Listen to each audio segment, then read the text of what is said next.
For centuries, the bottom of the deepest seas had been shrouded in mystery and superstition. If your childhood was anything like mine, those words were seared into your brain. That was the opening to the BIONICLE Baraki Creeps from the Deep mini-movie. And just thinking about it brings back so many memories. A few years ago now, I made a video called Do You Remember BIONICLE, where I basically just talked briefly about the 4 BIONICLE movies. I guess this video could be considered a follow-up to that one, but don't worry if you haven't seen that first video, it's an almost entirely separate topic. In this video, I pretty much just want to talk about the 2007 wave of BIONICLE. This is, without a doubt, my all-time favorite year for BIONICLE. Not just for the toys, but for the story too. As I mentioned in my first BIONICLE video, these toys had a vast lore attached to them that spanned over many different mediums. And everyone had a favorite medium. Some liked the books, some liked the video games, but what was probably the most widely enjoyed was the comics. These came with the old LEGO Club magazines, and I looked forward to every new issue. In fact, looking back on it, those were responsible for sparking my interest in the comic book medium as a whole. One of the most praised stories from these comics was the Ignition arc. This story arc takes place after the events of 2001 to 2003, and follows the Matoran we saw in the very beginning of BIONICLE turned into Toa themselves. Now, I'm not going to go over the entire Ignition arc, but I very, very highly recommend you go read those comics online if you want to learn more. They're a super quick and very fun read. Briefly, I'll talk about 2006. Cue the Paraka rap. So the Toa Nuva, the Toa characters from 2001 to 2003, wanted one of the most powerful masks ever, the Mask of Life, to reawaken the BIONICLE's god, Matanui. But these goobers, called the Paraka, had the mask already, so the Toa Nuva went to get it from them.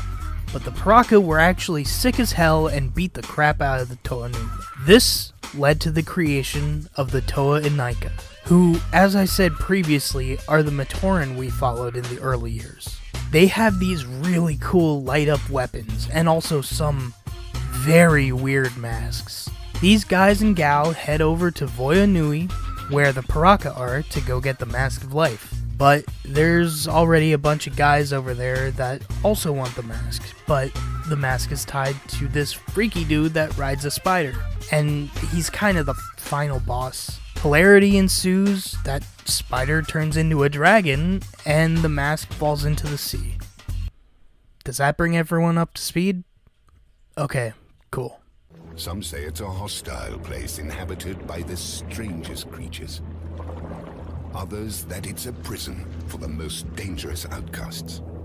And finally, here we are in 2007. The Jonas Brothers released their hit song, Year 3000. YouTube was just starting to gain popularity. Sean Kingston was constantly on the radio, and one of the greatest pieces of cinema ever was released.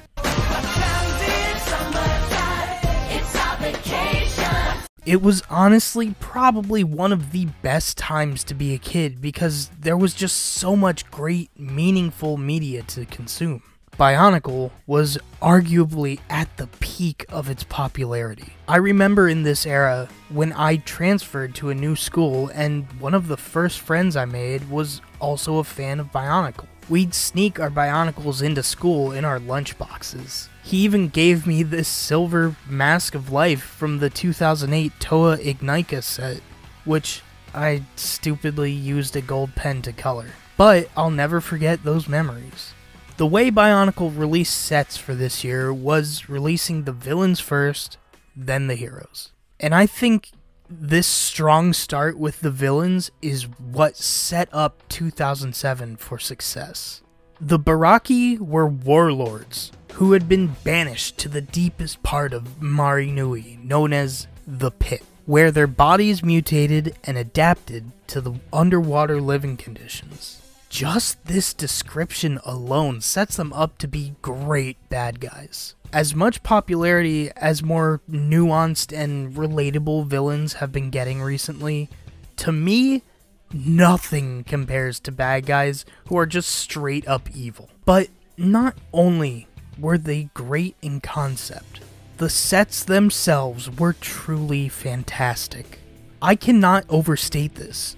2007 started strong.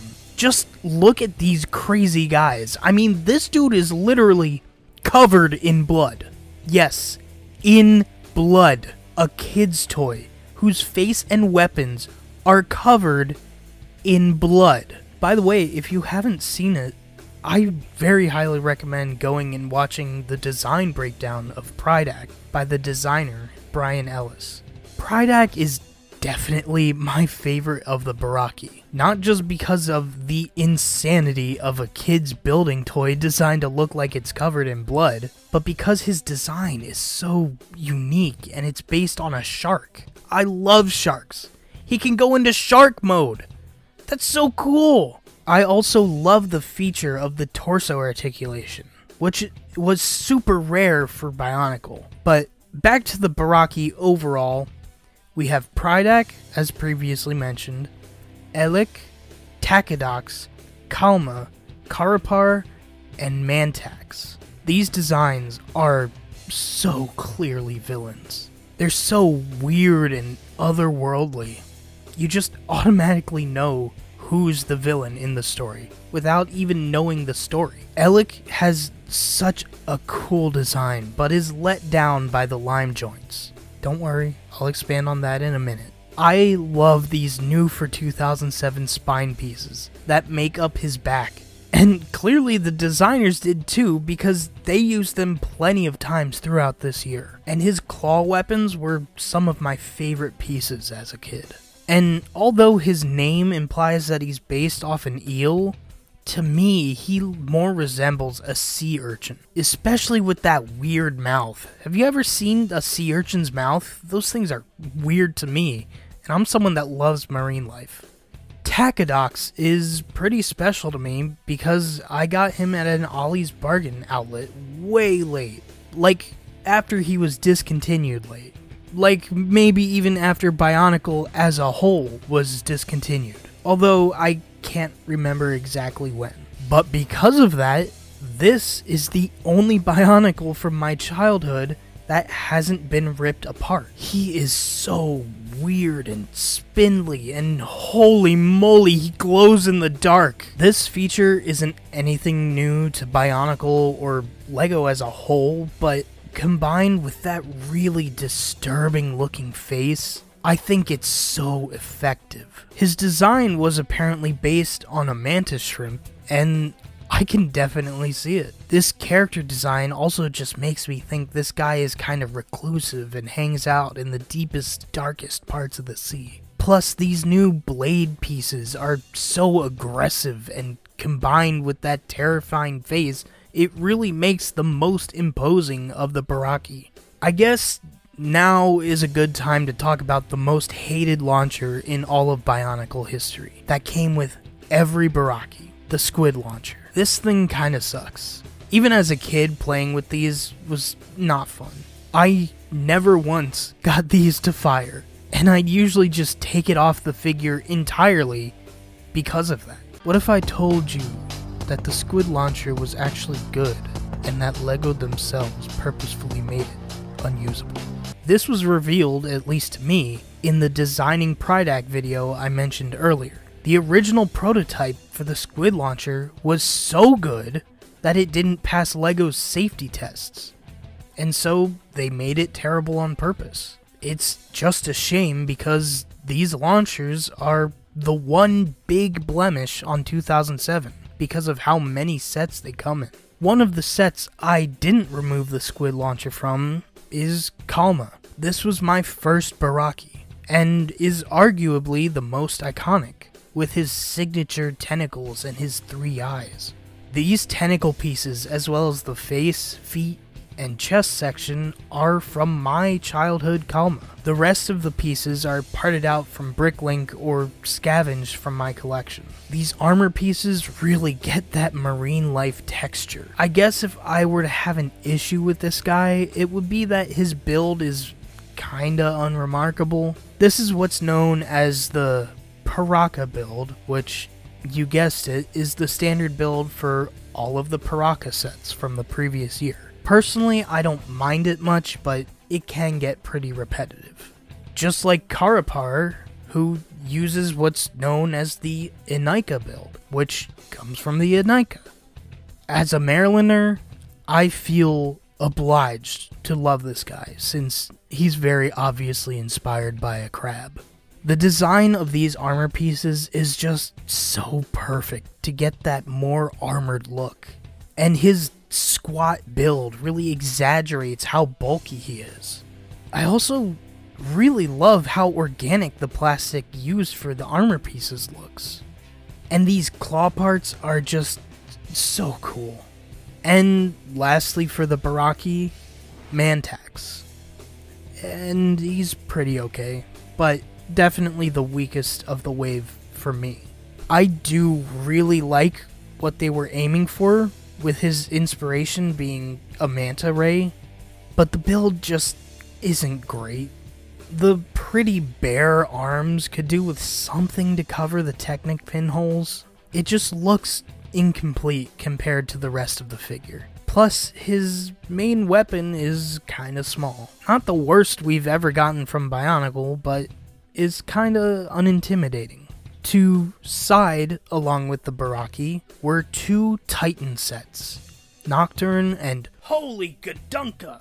In case you don't know, Titan sets are pretty much just normal BIONICLE sets on steroids. Beefier, higher piece count, and also a higher price. Nocturne is kinda Baraki adjacent. He's not technically one of them. He's Alec's lieutenant, so he just follows Alec's orders. As you can see, he's got way more parts than any of the Baraki we've looked at so far. His legs are super sturdy, at least on my copy of the set, which, along with his arms, make it a super fun build to pose. And I was looking through some of my favorite character designs, and it looks very, similar. The four arms are so obviously a nod to General Grievous from Star Wars Revenge of the Sith, and I love it. Nocturne was put in charge of protecting the mask by the Baraki, which eventually led to the creation of Angry BIONICLE. A Gadunka was a Rahi that lived in the ocean, except this Gadunka came in contact with the Mask of Life and grew.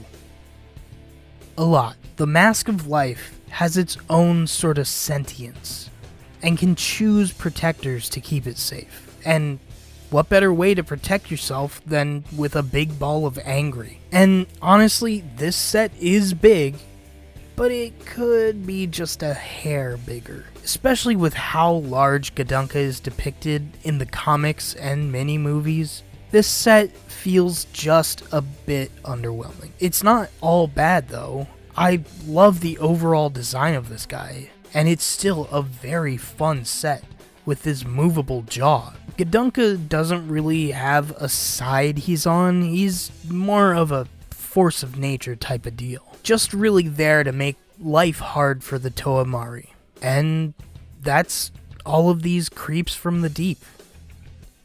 Overall, a bunch of very fun and excellently designed sets, and that's not even all of the 2007 sets. We still have another half a year of sets to cover, some of which are my favorite sets ever made.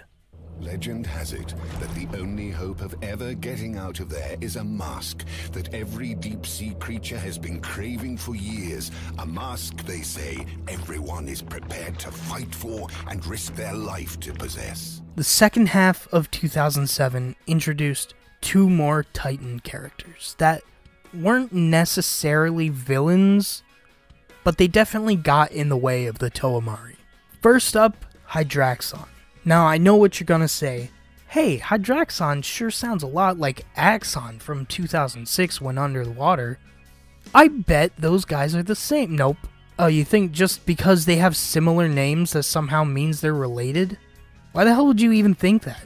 Hydraxon was the jailer of the pit. So, he was put there to keep everyone in line, which he kinda seems to be doing a terrible job as since one earthquake happens and he dies. And now the Baraki are just running around Marinui.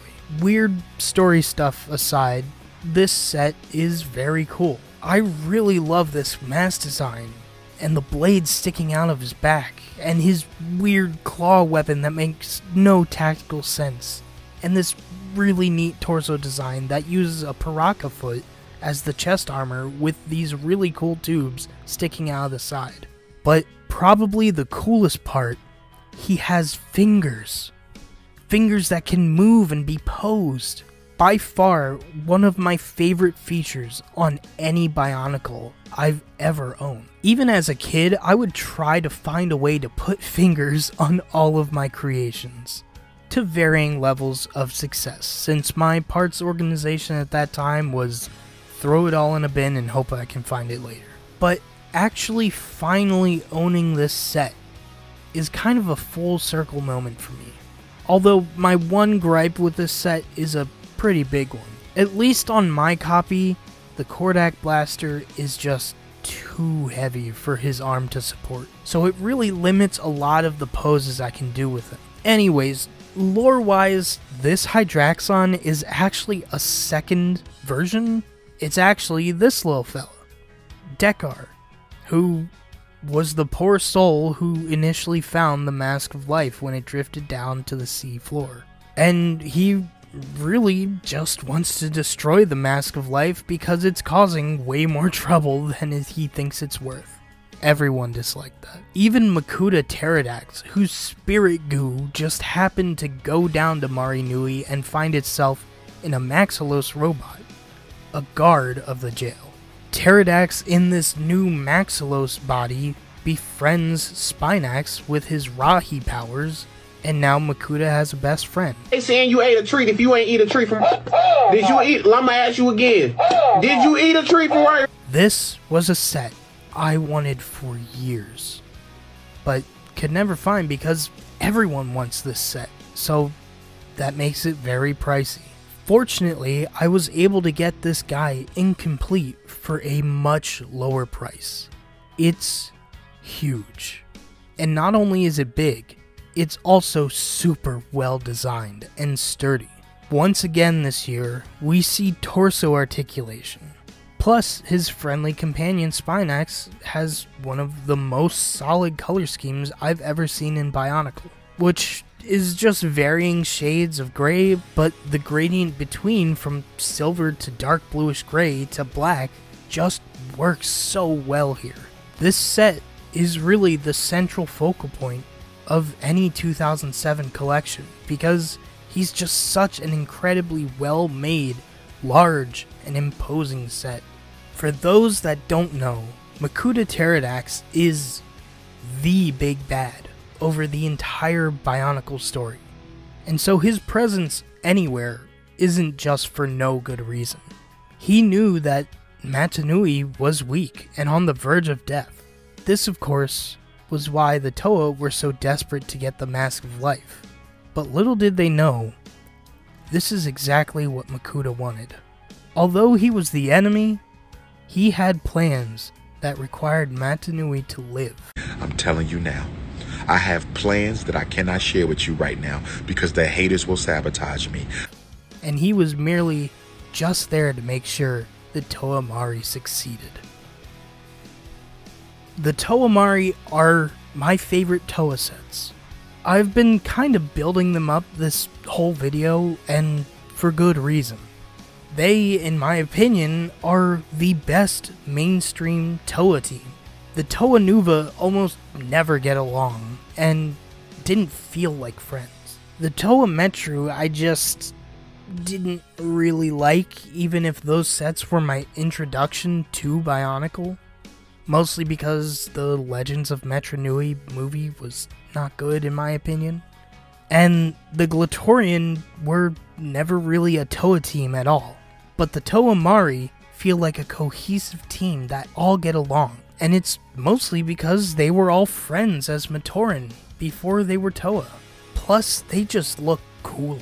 They're all decked out in scuba gear, which looks so awesome. And they really do feel like a cohesive team with some shared pieces and design language, both from 2007 and their 2006 versions. Like I said at the beginning of this video, these Toa are the Matoran that we were introduced to in the early years of BIONICLE. Holly, Jala, Nuparu, Kongu, Huki, and Matoro. They've spent so long looking up to the Toa that came before them that they know what it truly takes to be a Toa. Holly, Toa of Water, is probably one of the coolest looking Toa Mari, which is why it is so incredibly unfortunate that she uses lime green joints. I briefly mentioned it earlier, but lime green from 2007 is infamous for being incredibly brittle and is very prone to breaking.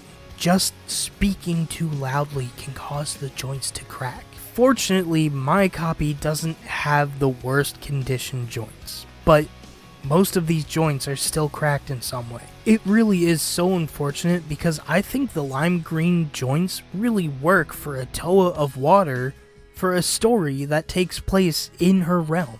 It gives the impression of sort of bioluminescence while under the water. I am under the water. I know it's kind of a stretch, but that's how I interpret it. And these wings, such a cool piece that almost doesn't make sense for an underwater setting, but it works. You can't have Holly without Jala. At least, in my opinion, you can. They were definitely crushing on each other in the Matanui online game. I don't care what anyone says. Anyways, Jala, Tower of Fire. Why did I say it like that? Jala, Tower of Fire. Anyways, Jala, Toa of Fire is awesome. This specific sword piece was so cool to me back in the day, and I always wanted Jala just for this dope-ass sword. Its design even ties in with his torso armor and mask. It all just works so well together. And Makuta Pterodax isn't the only one with a pet now.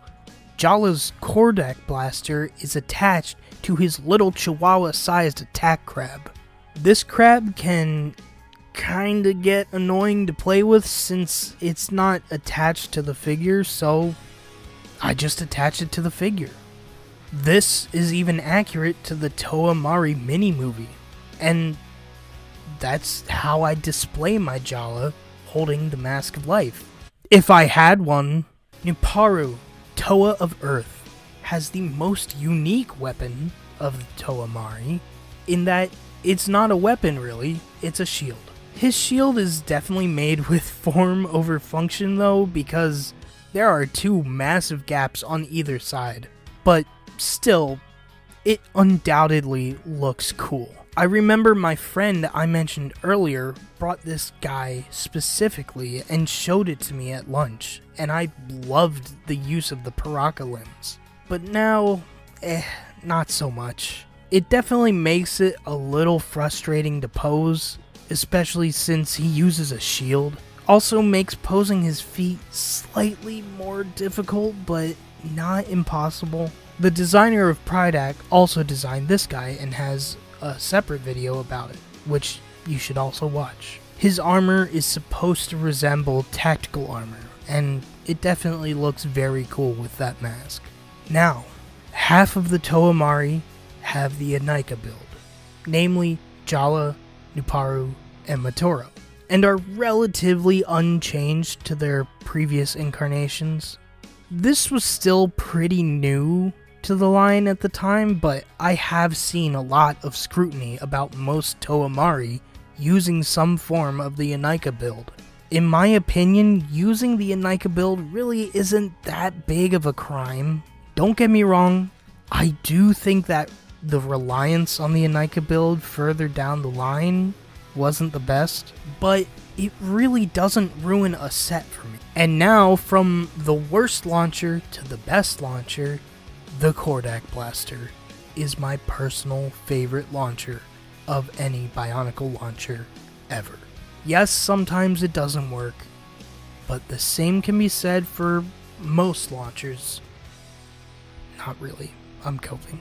But when it does work, and you successfully shoot all 6 rockets, it's one of the most satisfying play features LEGO has ever produced. And no Toa loves their Kordak blasters more than Kongu, Toa of Air.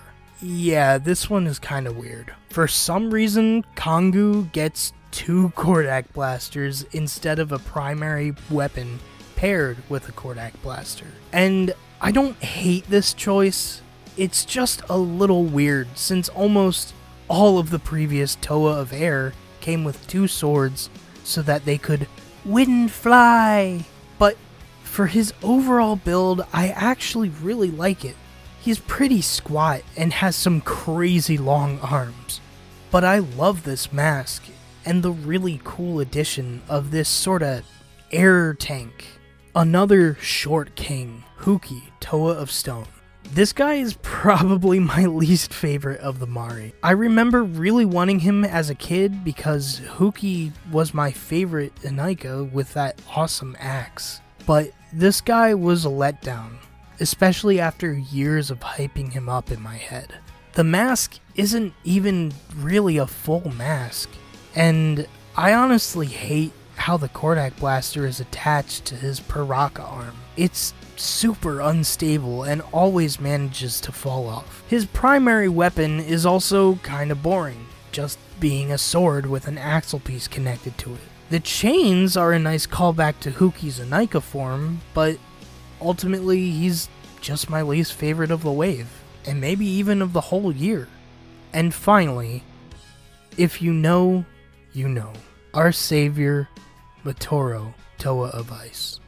At the end of BIONICLE Ignition Issue 10, the Great Spirit Matanui died. This was a shock to everyone, especially people who had been keeping up with BIONICLE for a while. Almost immediately, darkness fell over the entire BIONICLE world. The Toa had seemingly failed their mission. The Mask of Life and Matanui were connected, and the aura that had always shone from the mask had faded. I always loved Matoro, even in BIONICLE form. I loved the translucent blue joints we got with him. And now he was even cooler with all these neat tubes and this weird but cool claw weapon thing.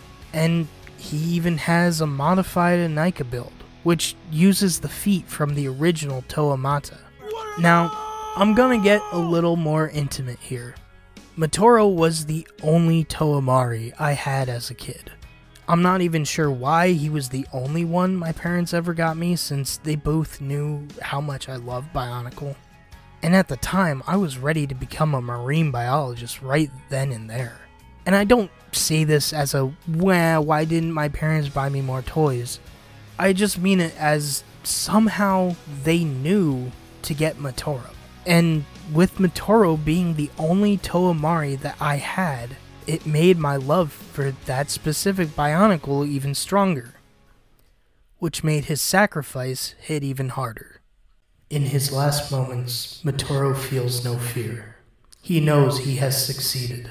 The Toa Mari are safe, able to resume their lives in Metro Nui. The Turaga and Matoran will know that they became true heroes. Matoro does not see himself as a hero. As a Matoran, as a Toa BIONICLE, and a Toa Mari, all he ever tried to do was his duty, and now that duty has led him to his destiny. Matoro knew there was still a possibility of saving Matanui. They could still try. Matoro dives into the core of the universe with the Mask of Life, and a voice from beyond calls out for him to put on the mask. He does so and understands that this is the cost of saving the universe. He knows what must be done. And even in that moment, he remembers his teammates, his friends, and uses the mask to transport them back to safety. And as his body is turned into energy, the Great Spirit lives once more. Matoro's sacrifice was my first exposure to just that, sacrifice. In our lives, we sacrifice so much every day, either for the people we love or even people we don't know at all in an effort to just be a good person. And that one sacrifice of Tow Matoro taught me that it's an inescapable part of life for those that truly care about others. Sure, I didn't fully process that as an 8-year-old kid, but in more recent years, it's something I've reflected on. The small sacrifices we make in our lives, just in hopes to make someone else's day a little better. Holding the door open for a stranger, helping your friend move, being there for a loved one in need. This is all the duty of those who truly care for others. These are all sacrifices that, while sometimes can seem insignificant in the moment, are all acts of kindness that make the world just that little bit better. In a world that has so much pitted against us, all we can do is have compassion towards others and do these small acts of kindness. These small sacrifices. Obviously, comparing a sacrifice of one's life in order to resurrect a deity to something like holding the door open for someone else is a little hyperbolic, but it's about the meaning and symbolism behind it. Obviously, anyone with a bit of media literacy can tell you that this story wasn't telling kids to sacrifice themselves for a deity, but more showing how the things we do for the betterment of others can change the world. Being unified and not letting small issues drive us further and further apart is how we can all overcome anything. This story shows us how one small sacrifice can bring light where there is darkness. Even when there appears to be no hope at all, small moments can change lives. Unity, duty, destiny.